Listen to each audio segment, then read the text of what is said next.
when we say we the people and we talk about the Constitution and the freedom movement, women were there, are there, will always be there.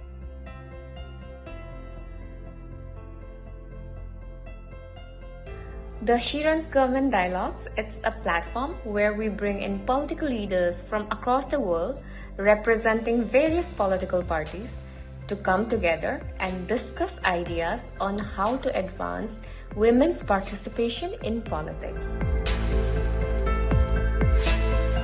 People expect women to grow a thick skin. I said no, we cannot. Why should women be expected to grow a thick skin, wear a particular sari, wear a particular bindi? Why can't men become a lot more sensitive? Why should we fight on an even keel when it's not even? Yeah. It's nowhere near being even, it's totally uneven. So why do you want me to fight only me?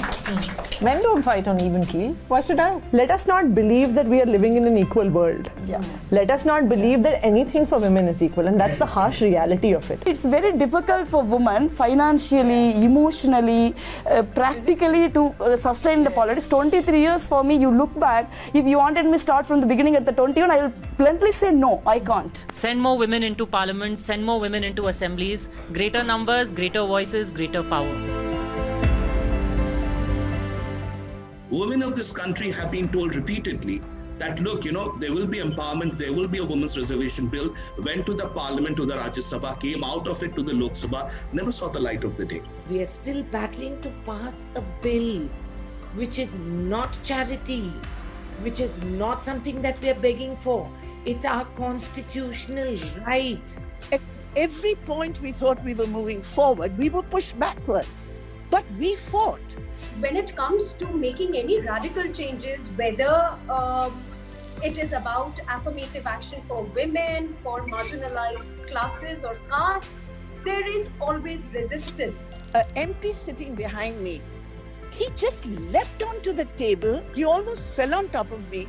He smashed a glass, broke his hand, was dripping blood on his hand, holding his hand up and saying, "Ye khoon ka kasam hai. हम कभी भी इस bill को पारित नहीं होने देंगे." They had a sense of insecurity that ये तो औरतें ज़्यादा आ जाएंगी. I know women will do much better. In 15 years, we'll be able to cover all the constituencies having been fought once.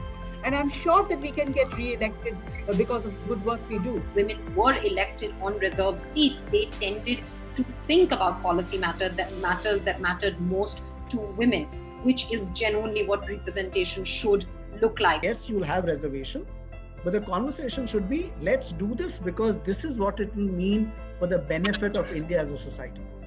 When we have this 33% reservation, you will see a better quality of professionals, people from very walks of life who are coming into politics for the right reasons of wanting to make that change, wanting to give up their careers and give back to society. On many issues today, which affect women, women are afraid to speak because of their party bosses, and they don't want to take a stand in the house because one of them told me, "हम कुछ बोलेंगे तो कल हमको ticket नहीं देंगे."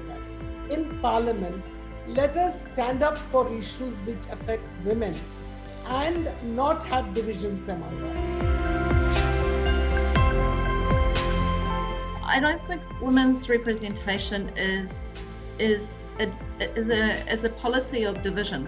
It's actually a policy of inclusion. Women are more sensitive to issues than men. I don't believe that politics is something dirty or male specific. I believe that politics can be done with honesty and with passion. It's 2020 and we should be focusing on other issues, but we're still here. Quotas, reservations, affirmative action, whatever you call it. I think what all of us really agree to is the need for greater equity for women within these systems.